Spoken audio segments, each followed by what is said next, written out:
My name is Pete Haristo. I am the Vice Chair of the Planning Commission, and I am substituting for our Chairman, Michael Richards, who is excused today.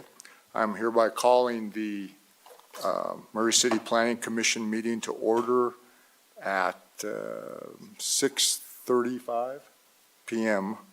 on Thursday, July 17th, 2025.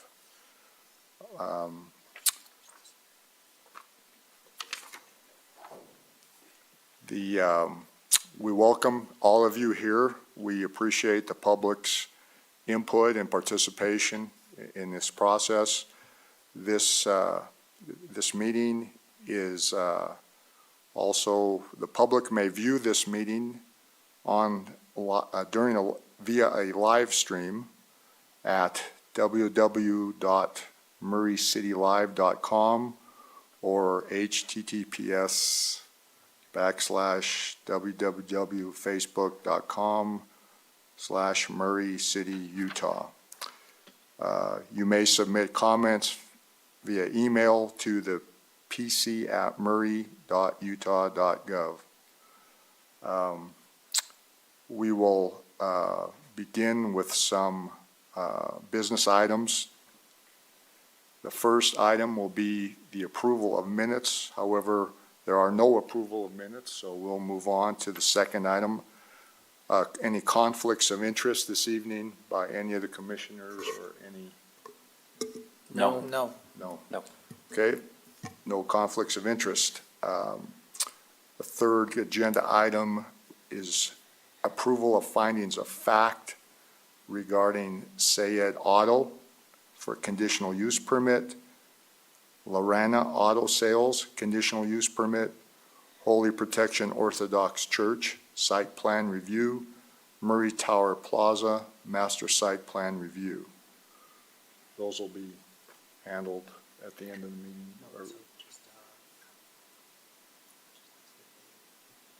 The commissioners have had an opportunity to review those findings of facts for accuracy.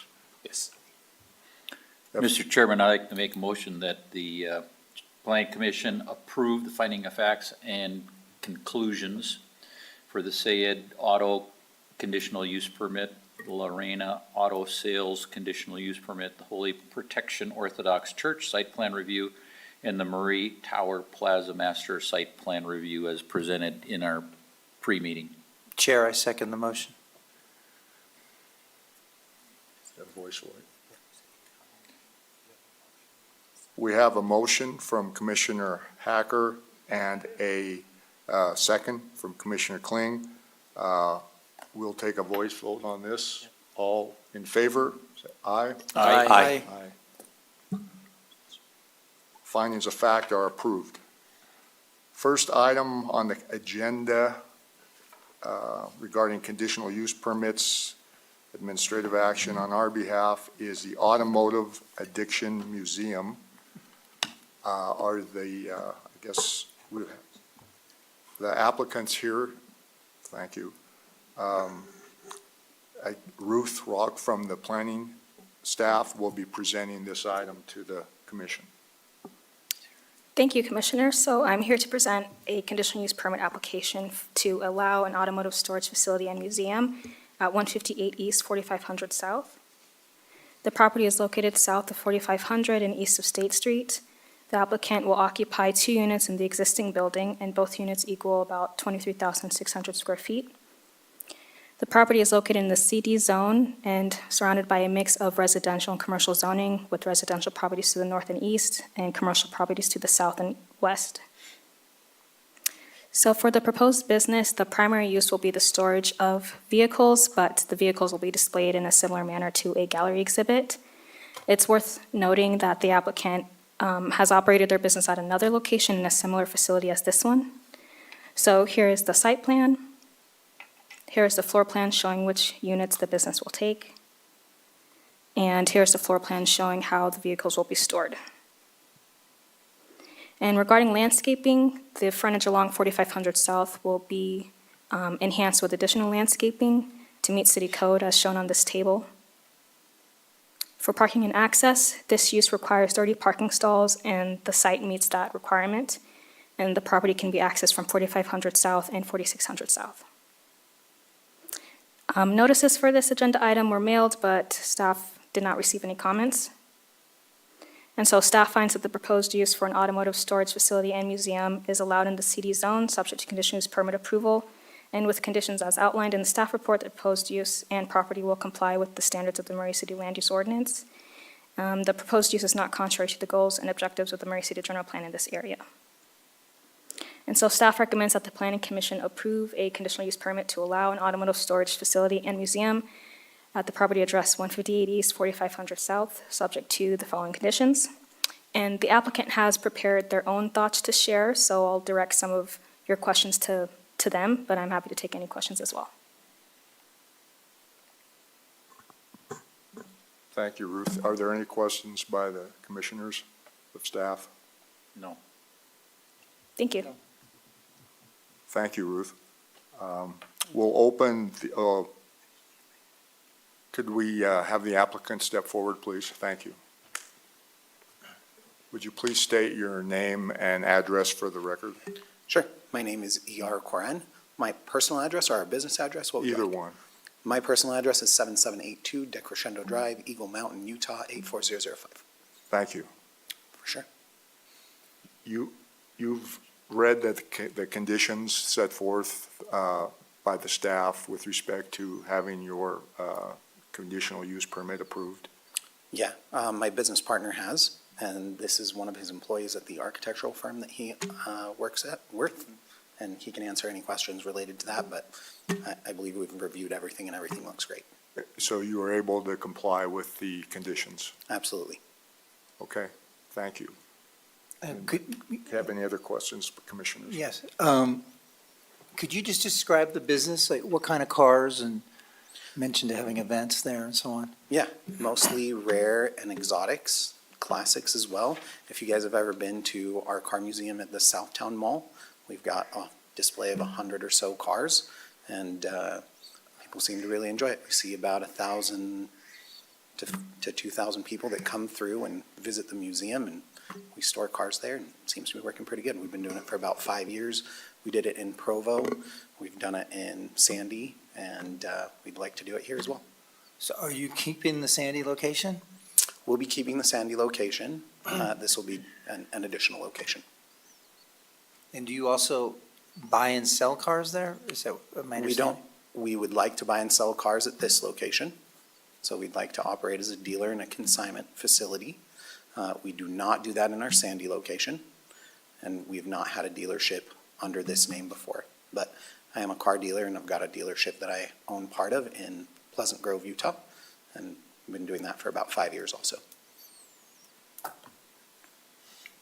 One of the, in some of the information that the commissioners got suggested that, you could have receptions and different kind of events there, and it said up to 1,000 people. And we all looked at ourselves and said, 1,000 people in that little parking lot, in that building with 78 perhaps, vintage cars could be a little on the high side, I think, so. Yeah, I think the number was put in there bigger so that we could get some feedback from you guys as far as what you guys feel comfortable with. But if you guys feel more comfortable with 500, 300, we're totally good with that. We obviously want to comply with whatever you guys feel comfortable with. Well, on that, is the museum going to be open to the public, or is it a Museum is private? open to the public. Oh, okay, so would you keep regular 5-6 day?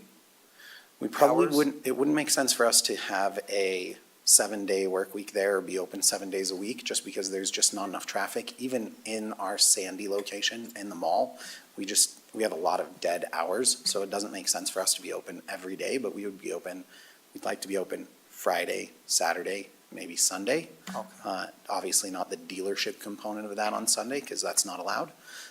But for museum tours, something like maybe Monday nights for family home evening, Friday night, Saturday all day, Sunday most of the day, would make a lot of sense for people to come see cars. And then car events generally, like Cars and Coffee, where people come and bring their cars they park in the parking lot, they show off some of their vehicles, come in and see the rest of the vehicles. That seems to work really well for us. How many people have you generally come at your other locations? As far as for, When you have the museum open, we're trying to understand this 1,000 people thing. Like at the Southtown Mall, how many people have shown up for your events there? oh, for an event, so I'd say our largest event was probably about 250 people, and that's when we hosted a corporate event for somebody else. But we'd like the opportunity to be able to do that because that's where we can make a good bit of money. If we can open our doors and allow people to host events within our space, then corporate events specifically, then that's where we can make, we can be profitable. So you kind of explained it, but so how often would you have, I guess, a significant event there? So I would say, so our events that we host for our car club members and for the general public that are like car community stuff, generally 150 to 200 would probably be more than, that's probably, so our car club, I'll back up and I'll explain a little bit better, which is our car club currently has 20 or 25 members that are car owners that store cars with us and then come in for events that we host. We generally host 3 events a month. Right now, we host one in our Provo location to showcase our Provo location. We host one in our Sandy location to showcase our Sandy location, and one in our Trolley Square location to showcase our Trolley Square location. As far as our members that are bringing cars to show, generally, we see about 20 cars and their spouses that they bring. So 40, 50 people within our space that we're hosting as VIPs, and their cars are being displayed outside. That's what happens in Provo. That's what happens in Trolley Square.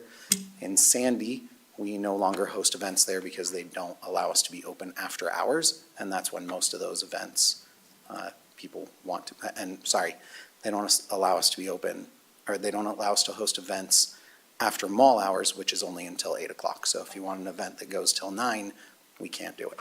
So we need a little bit more flexibility than that to be able to host an event that if you guys wanted to say, hey, I want to do a birthday party, we've got 50 people or 100 people or 150 people, big birthday party, but you want it from 7 p.m. to 9 or 10 in the evening, which isn't unreasonable, I would think. We can't do that in Sandy, so we have to do This that in location Provo would or- permit you to do that. Yes, Is that this, correct? we're hoping that you'll allow us to do that, yes. And there's one other tenant in this? There are 2 Facility. other tenants. There's a church next to it, in that lower section, On that same property, correct. I think, is there another tenant in that building? I'm thinking about more parking. And I Yeah, think so they're there's- on the north side of the, I don't know if you can see that floor plan that she's displaying, but, yeah, that lower section is a church that obviously only operates on Sundays. And the tenant to the right, they have their own thing. They're a landscape company, I think.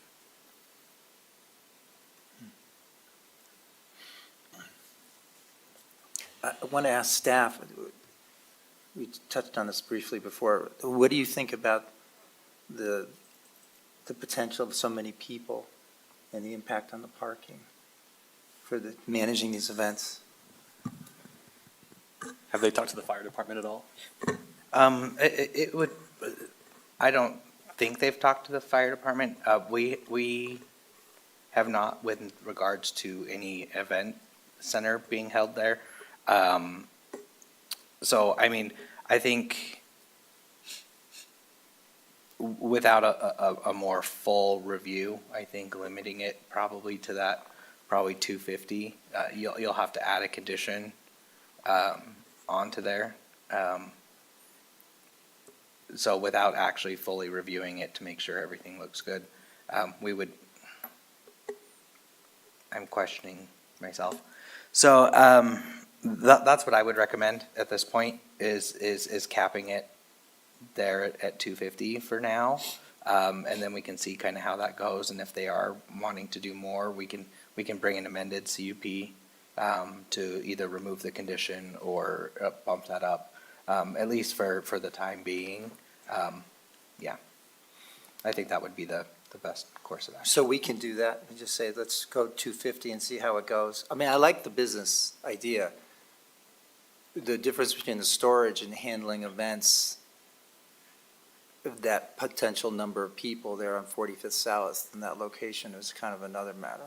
So, We're totally good with 250. but we could It's great take a for look us. at that a little bit later. And I don't know, what else would have to be involved in the review to consider that? Yeah, so you can add that as a condition, and then we can evaluate as they go through and, as they get a business license, we can flag it and say, we can take a look at it in a year and see kind of what that looks like. That is definitely within your purview as the planning commission to add a condition to mitigate impacts, right?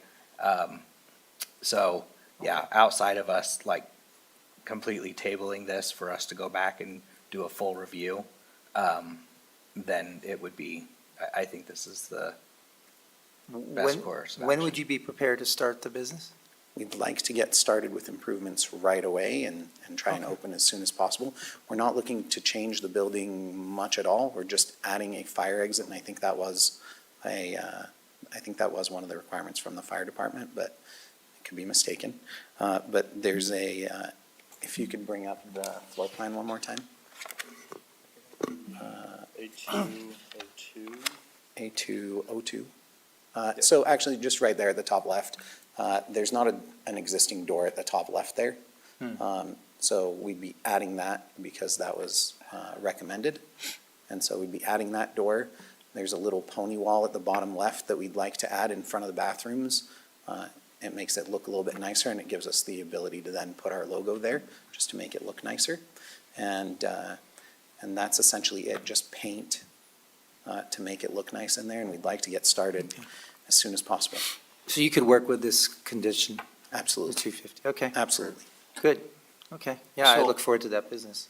Other than, I think there were 56 parking spaces outside, other than those and the vehicles parked inside, do you have any vehicles parked outside other than perhaps if your club shows up and has their 25 or whatever vehicles outside the show, but are there other permanent vehicles of yours or other people that would be parked outside permanently? No, all the storage should take place inside. We have I've got a 6x6 military truck that we talked about maybe putting outside for signage.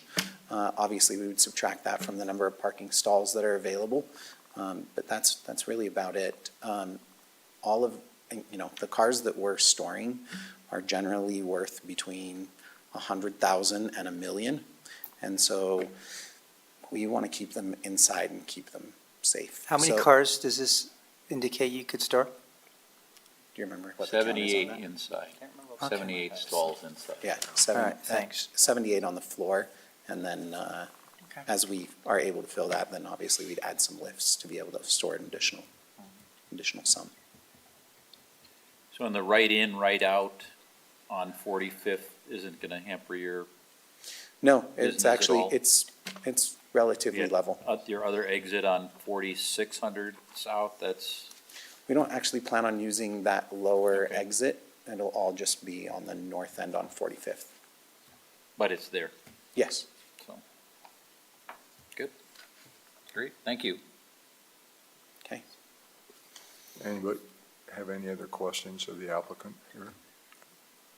Thank you. Thank you. We'll open the public comment period next.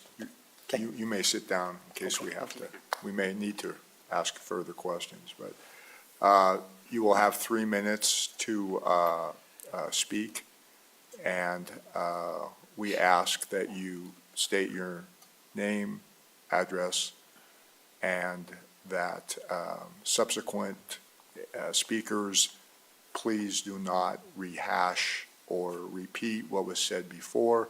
If you have a new point to make, and that's what we feel is most productive. So is there anyone here who has any public input at this time? Thank you.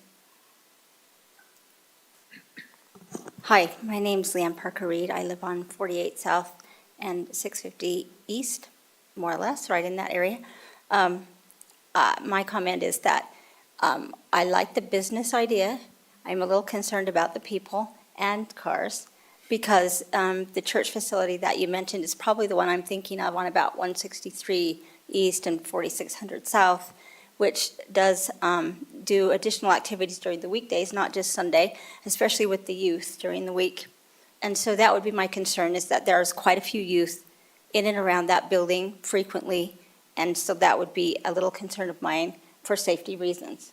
And I know that you said you weren't planning on specifically using that exit or entrance on 4600 South, but if it were to be used, or as long as it's emergency use only, that would be less traffic that would go on that street area. So just a concern to be looking forward to, that there are plenty of public use in that area. And I'm mostly interested in making sure they're safe. Thank you. Thank you. Any other public comment on this matter? Seeing that there isn't none, we'll close the public comment period.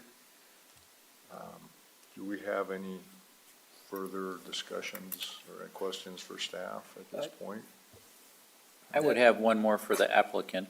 Would the applicant please come So, to the to podium? again? answer that question regarding the church, have you talked with the church parishioners or administration at the church at all? I have not. Okay.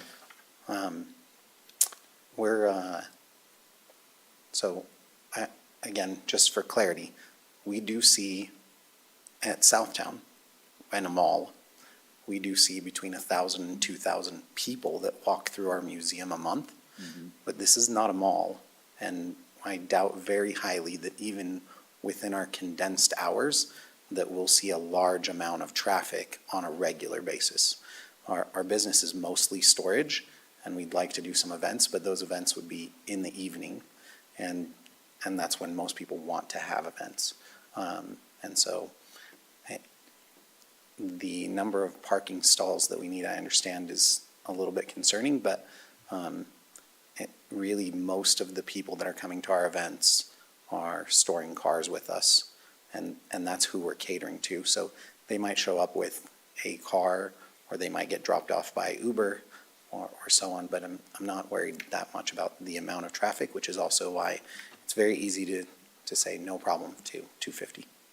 So it's mainly your membership that would be coming, it's not sort of like you're not marketing a large public event? I mean, we'll certainly have, and we'll comply with, special event permitting and so on, if the events look like they could be larger. But, I mean, aside from, certain events periodically, I do not expect huge crowds that are coming to our events. I have a question. I'm rapidly doing math while we're sitting up here. I think the property owner is here, isn't he? Could I just ask a question of one of you real quickly? Just have one of you come up. Yeah.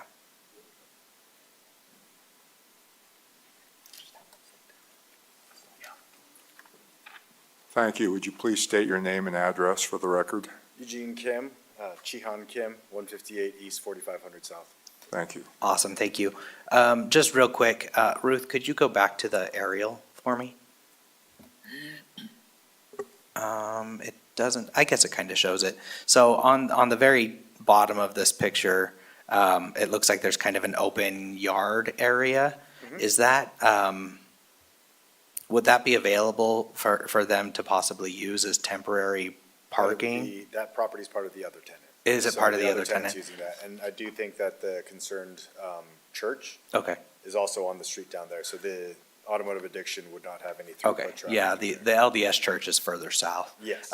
But you guys do rent out the kind of where the white entrance is, right? Yeah, they're that- currently using that for their storage. Oh, they're using it for their storage? Yeah, Okay. they have large, outdoor equipment items that they leave. Okay, so when they're- it says church tenant, it's not like an actual church? Oh, being- no, no, so the church tenant's up there on the Okay. top, the southern portion up there. Okay, perfect. Okay. And they're the ones that are only open on Sundays. but Okay, perfect. The LDS church, Okay, perfect. Yeah, that helps. Thank you. Sorry, confusing, two different churches. I know, yeah. Yeah. Sorry, one on the north, only open on Sundays. The other church is on the other end that you can't see on the map there, I guess. Okay, thank you. Okay. Anything else? You just put the motion back up on the screen.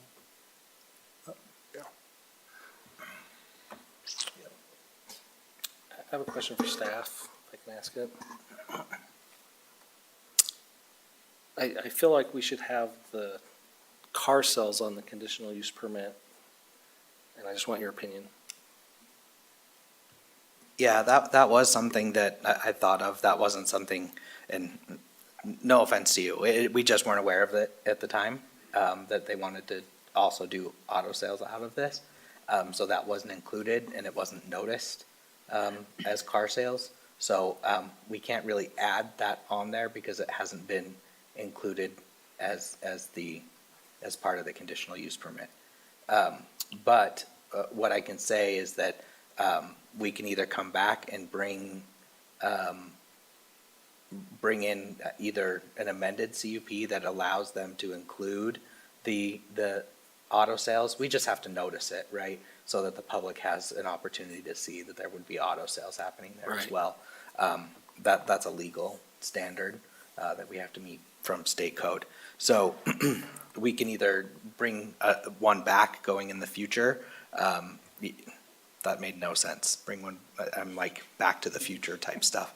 But yeah, so we can, after this meeting, so this would kind of allow for the museum storage and the events, but then we can come forward when you're ready to do the sales, and we can just kind of go through all of this all over again. Let me add on to that. So is auto sales the same as, I mean, what kind of auto sales would you do? Is it auto sales like an auction?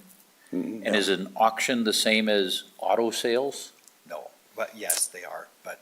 They So are, that's but a we question. wouldn't do an auction. So specifically for the people that are storing cars with us, these higher end cars, what ends up happening, and the reason that our museum is constantly fresh, is that they generally hold on to these collector cars for about a year before they turn around, sell it, and exchange for something else. And so we currently help them with that process through my dealership in Pleasant Grove, but it's certainly a hassle to operate out of Pleasant Grove and another location where the cars are stored. It would be a dramatically smoother experience to be able to help these individuals through one company where we're storing the cars, where people come and look at the car and process the deal at that location. So you're acting as a broker then, essentially? Is Yeah, that I mean, consigning the more or vehicles less? is, yeah, we don't have any intention of having cars in inventory, so I don't want you to think like Tim Dolly or No, I something like that. understand. No. The vehicles that would be stored are the vehicles that we would sell. They wouldn't be our vehicles. They would be someone else's vehicle that we would then consign for them, help match them up, sometimes within the same facility, just changes owners, stays in the same spot. Got it. So my question back to Zach staff would be, does that fall into the same category as auto sales? Unfortunately.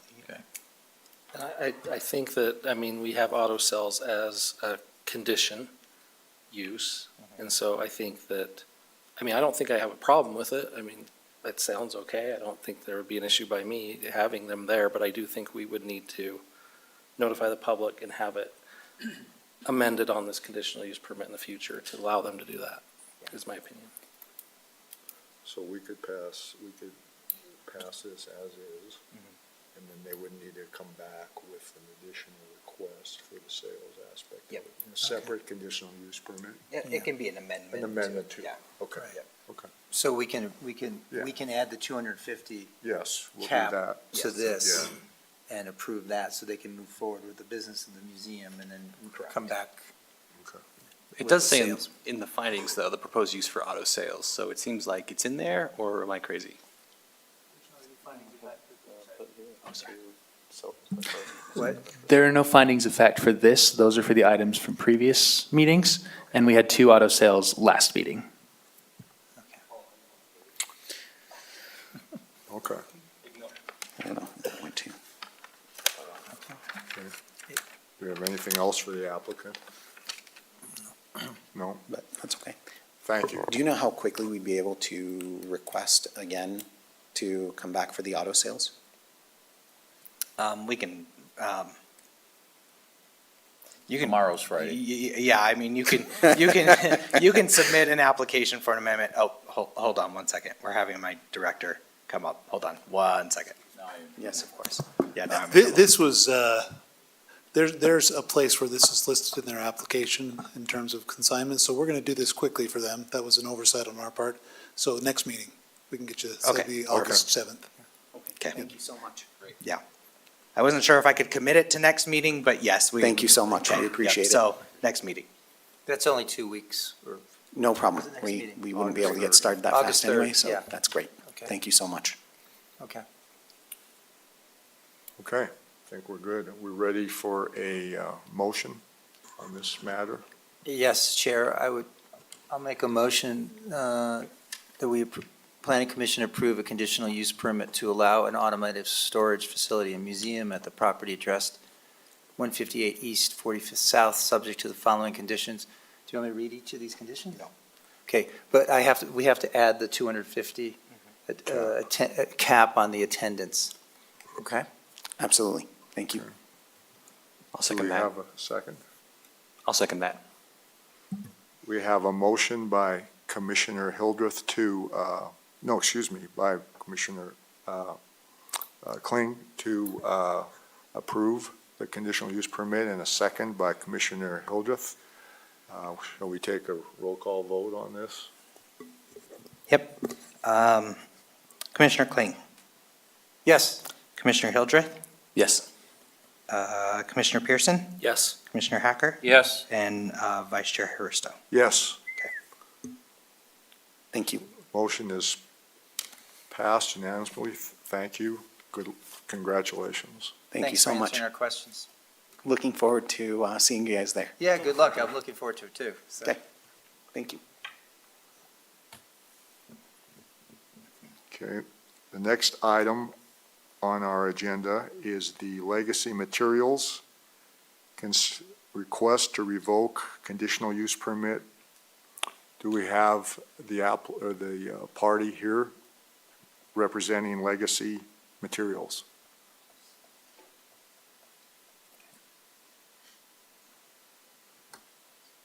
No one here for Legacy? I'll make certain that.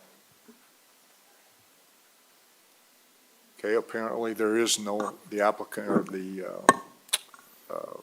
principal regarding Legacy is not here, so we'll have David Rogers from staff present the matter here.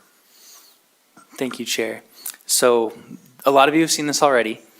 We came exactly 90 days ago with the same request, and you guys made a motion to extend the deadline 90 days. So I'm going to go very quickly through this presentation. There's one slide in particular I'm going to focus on, and that's what's happened since you guys last saw this, and then we'll go to the recommendation. So it's a 3.82 acre site just south of the Humane Society on Commerce Drive. Yeah, some background information. You guys have seen all of this. They were issued a conditional use permit in 2023 and have not abided by their conditions or gotten their business license and have been operating without one. So we've got timeline part one we talked about, 2023, 2024, 2024, early 2025. And then this is what's happened since. So we provided the property owner with notice of the Planning Commission meeting. The Planning Commission voted to extend the deadline of the conditional use permit revocation for 90 days to a date and time certain, which was July 17th, exactly 90 days later. The business owner did reach out to us the next day and asked what he needed to do, and I informed him of applying for the business license, or a building permit, getting the landscaping in, and once those were done, to apply for the business license, and none of that was done. The city did send notice to the property owner indicating that the Planning Commission would consider this revocation tonight, as mandated by state requirements to notice. These are the unfulfilled conditions. We've got 2, 3, 7, 8, 9, and 12 that we talked about last time. And our departments issued comments, just like we did before. We sent this revocation around to our different departments. The departments indicated that nothing that they required had been fulfilled, and they all had the same recommendation to continue to revoke the conditional use permit. So in summary, we've worked with Legacy Materials on several occasions to assist in obtaining all the approvals needed to meet the conditional use permit. We've reached out to them via phone call, emails, and letters, and sometimes those have been responded to originally. It has not been since you guys saw that last 90 days ago. We compiled a timeline of what has occurred, and based on the length of time without any progress towards compliance, staff is concerned that modifying or imposing those deadlines will not be a sufficient response. You have the options you had last time to continue to modify the conditions, to take no action and dismiss the complaint, or to revoke the conditional use permit. And if you do that, the applicant must vacate the site within 30 days. So our finding is that Legacy Materials have been operating their business in violation of the conditional use permit. They've been operating their business without a Murray City business license. Staff has reached out on several occasions with little or no response from the business, and Murray City Code Enforcement has issued citations and made Legacy Materials aware that they are operating illegally. So based on all of this, staff recommends that the Planning Commission revoke the conditional use permit for Legacy Materials located at 4300 South Commerce Drive. And as a reminder, the applicant will be required to discontinue the use within 30 days if you do vote to revoke. No land use permits or business license approvals will be issued for use if the conditional use permit is revoked. Additionally, if the revocation occurs and the applicant desires to request a future reapplication, staff will present options and timings for future considerations for the Planning Commission to consider if that does occur. And that's all I have for you. If you have any questions for me, I'm happy to answer those. So the last time you talked to him was the day after our previous meeting about That's this? correct. Okay. So my understanding is that the business is not represented here, and the property owner is not here either? That is correct. They were noticed that the meeting was occurring, but as far as we can tell, there's no one here from the property ownership or the business.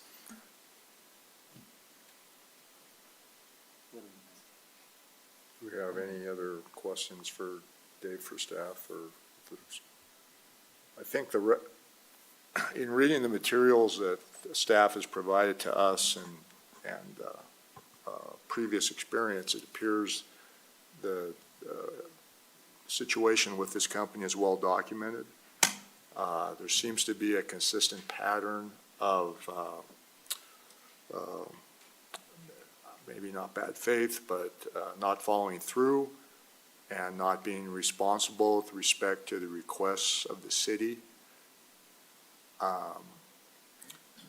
It appears to me there isn't any really other open items other than to address, to vote on the proposal at this point. There'll be a public, yes, I should open it for public comment. Is there anyone here that would like to make a public comment regarding this matter?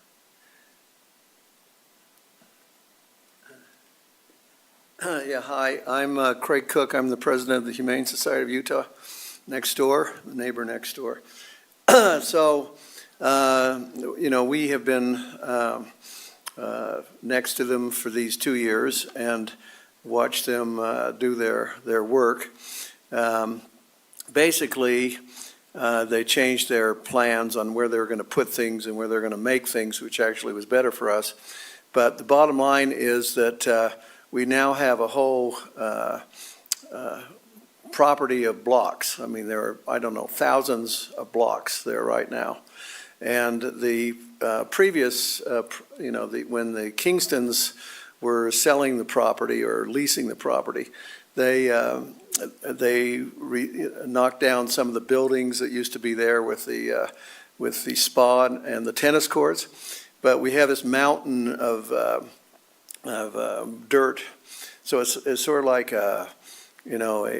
I don't know, almost like Disneyland, because you have these little mountains and these little hills and everything. So I'm not sure what your power is, but it would be certainly helpful for us to have the land, when they revoke the license, to also require them to restore the land, get these blocks out, because there is cement in these blocks that is blowing onto our property. and to require some sort of a flattening of the land to make it a normal piece of property. Because right now, very few businesses could ever use this land the way it is. I don't know if you have a map or pictures of that, but it is a very strange-looking thing. And do you have a picture of that? Well, it doesn't really show the great mounds and the conveyor belts and all this stuff. So, but you can see it doesn't look like a normal site. And, we're not opposed to industry, but we certainly weren't excited about having the cement plant next to us in the first place, because, it's one of the most hazardous type of operations. But, they had some kind of contained system they claimed, but we never were able to see that. But anyway, we would just like to have whatever power you have to get rid of these blocks, the cement residue, all the pumper trucks, the conveyor belts, everything that's in there, and require the land to be leveled and, not have all this mounds of dirt, basically. So that's all we would have to say. Any questions? Okay. I have a question. I've been over there a few times. I haven't been over there at 4 AM, but Yeah. have you seen work going on there during the day, or I know there are people at the trucks are Humane coming. Society during evening hours all night. So Yeah. even at night, have you noticed any of that? Well, I don't work there. I'm a volunteer, but our employees have seen trucks coming and going, and I have, noticed blocks, higher blocks like along our line that were there when I went a month before. So I can't say for sure they're working, but it would seem like it's fairly logical because there seems to be more blocks there than there were 3 months ago, so. Okay. So Thank Ned, you. so it sounds like they're still operating. Is that a fair assumption? Yeah, I think there's been observation of them still. Yeah, and that was one of your operating. statements last time. You said, if you operate, then you're done. You cannot operate, and they said, oh, we'll have another place, we'll do it. And you understand, if you operate, then this is, and they, oh, yeah, we understand. So anyway, that's our position, and we'll leave it to your discretion. So thank you. Thank you. Any other public comment on this matter? We'll close the public comment period at this point. Do we have any further questions for staff or internally? So as a follow-up on the gentleman's. To follow up on the gentleman's comments, so the business was leasing from the property owner, right? So is there any enforcement? I think it's beyond our remit, but is there any enforcement on the property owner to clean this whole thing up? That's a question for staff. So there are nuisance ordinances. So, currently, through this revocation, we can't require them to put it back as is. But there are nuisance ordinances. So if there is dust that starts to blow over into their property, they can reach out through a report of concern, and we can then go through that process. I think Chad wants to say something again. Hold on one second. I think there's two pieces. There's the dirt question, but there's also the question about the cement blocks and those kind of things. Anything that's part of that business has to be removed from that property. So that, the cement blocks that he expressed concern about, the conveyor belts, those kind of things have to be removed as part of their vacating the property with discontinuing the use within 30 days.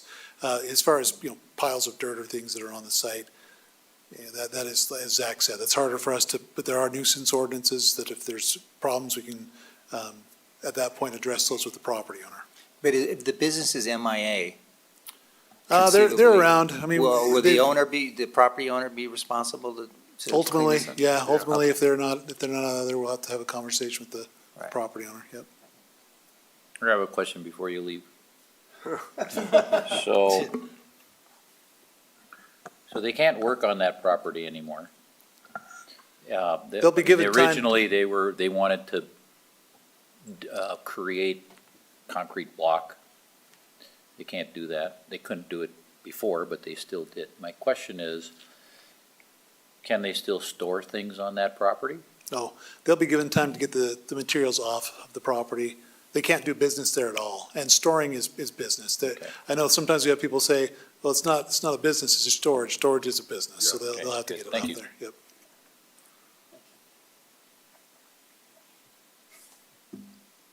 We satisfied with?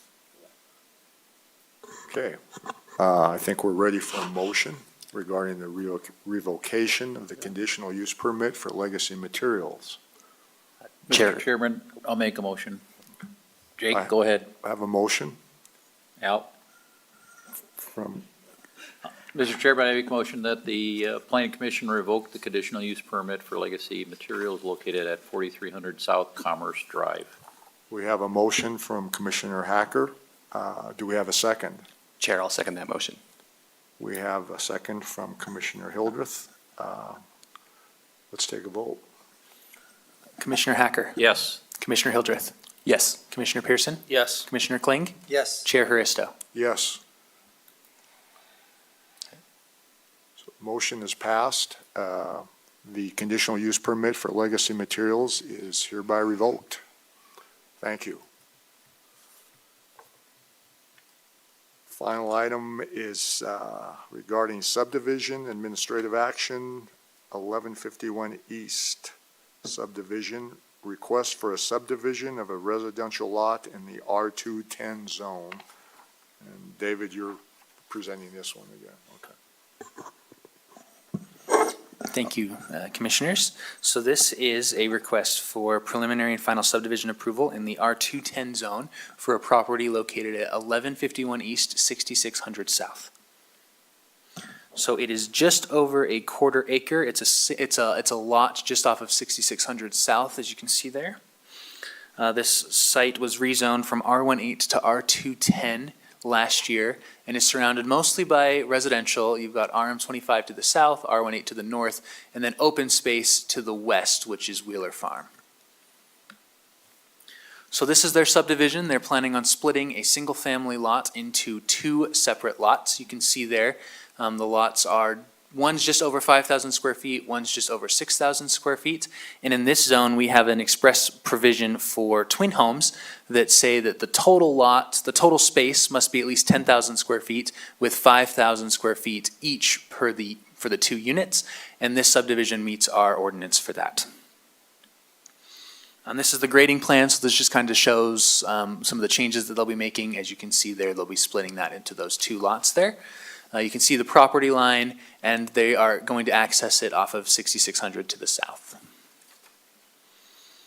Here's the utility plan. I'm sure you saw in your packets that there was an email that we received from the Tanner Ditch Company, and there will be a ditch relocation that is being done as part of this subdivision. And so you can kind of see where the relocation of the ditch is on the east side of the property. It just goes, kind of zigzags over there and is on the east side. So 126 notices of the public hearing were sent to all property owners located within 300 feet and affected entities. And affected entities include utilities, other municipalities. So that's the Tanner Ditch Company received that notice, different organizations like that. As of the time of this presentation, staff received one phone call, just asking some clarifying questions about what was happening, and then the email comment from the Tanner Ditch Company that was included in your packets and that is part of the public record. So for findings, with conditions, staff finds the proposed subdivision complies with the standards of the Murray City Subdivision Ordinance.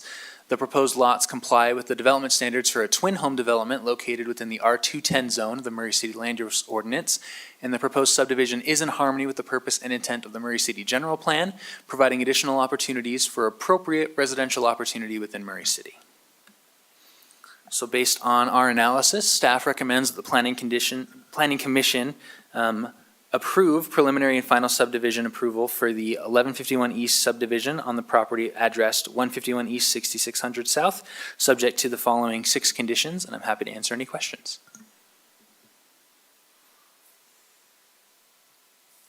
Any questions for David? No. Thank you, David. Is the applicant here? Would you please come forward and state your name and address?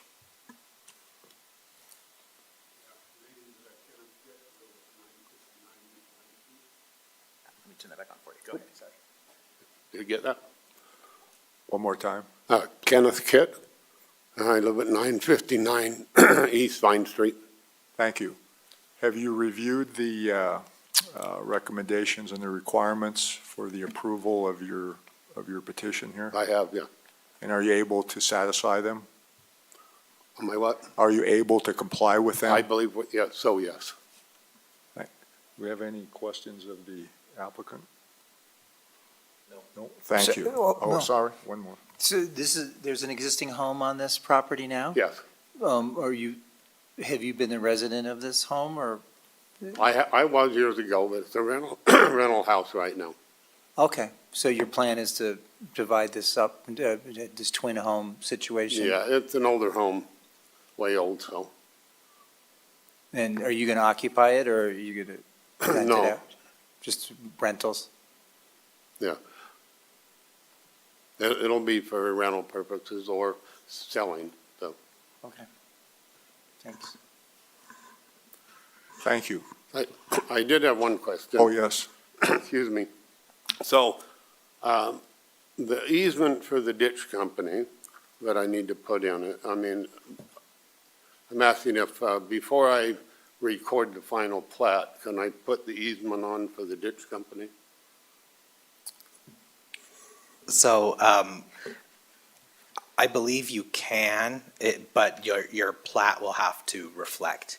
Yeah, the That- plat would still show it, yeah. Yeah. But prior to the recording of it, Yeah, you should be able to record an Okay. easement. It's just when you finish, as you're wrapping up the subdivision through our Right. engineering division, you'll just make sure you'll want to indicate that, okay, it's that- yeah. he didn't read what he said, the contract that he wants makes me need to put the easement on prior, that's why. Yeah, that should be okay, and we'll work through that with, our engineering staff will help work through that.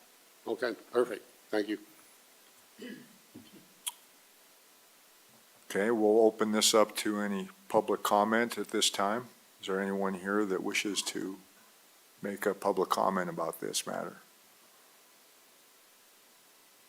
No, apparently there are none, so we'll close the public comment period and proceed, unless there are any questions here among the commissioners, we'll proceed to a motion.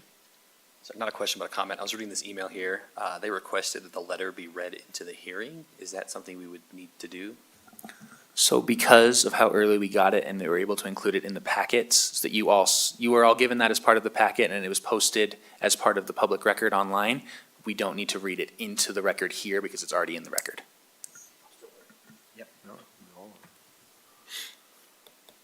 Okay, we'll, looking for a motion on this matter.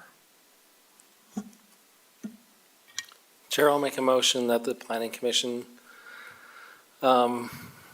approve the preliminary and final subdivision approval for the 1151 East subdivision on the property address 1151 East 6600 South, subject to the 6 conditions.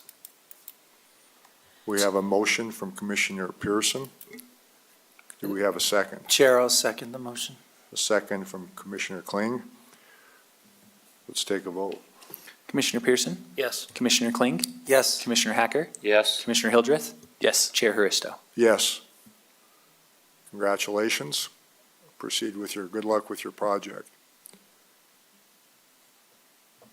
That appears to be the last item on our agenda at this point.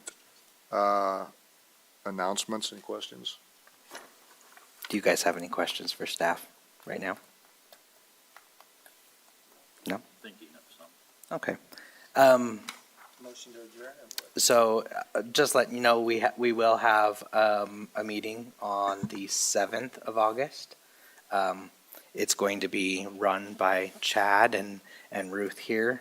David and I will be in Chicago, for the, EPA Brownfields grant. we got a grant for brownfields, and they're having a conference, and as part of that grant that we got, there was some training in there, so we will be. So brownfields are contaminated lands. Yeah, so, and we're both really new to the brownfields world, so we're gonna go learn some stuff in Chicago. So, Zach, do you know, does Murray have brownfields, and where are they? oh yes, yeah, I mean everywhere. Well, it's a little different than brownfields versus an EPA Superfund site. Correct, yeah, they are different than that. Pretty much a brownfield is gonna be anything that's been developed and may have contamination. So the grant that we got was an assessment grant. So we do these things called phase ones, which really do like historical research on the property to see if there has been contamination of those properties. And then that could warrant a phase two, et cetera, et cetera. And so, like, for example, pretty much anything in like off Commerce between 48th and 52 or 5300 South, that is going to be brownfields area. The grant allows us to go, I think, from 48th to 53rd, and then the freeway through the park. So following along the park down to 53rd. That's that kind of our research area, our grant area. So, yeah, we're excited to go and learn about that, and then, yeah, it'll be a good meeting. So, other than that, we're good. I have one other unrelated question. So during pre-meeting, we talked about update to the Fashion Place West Station Area Plan, and all I wanted to know, and I should have asked it earlier, was did you get additional funding for that from Wasatch Front Regional Council or Yeah. city paying? We did get funding from the state administered through the WFRC. We'll have a safe flight. When will we be seeing that on the agenda? I'm hoping pretty quickly. If not November, hopefully earlier.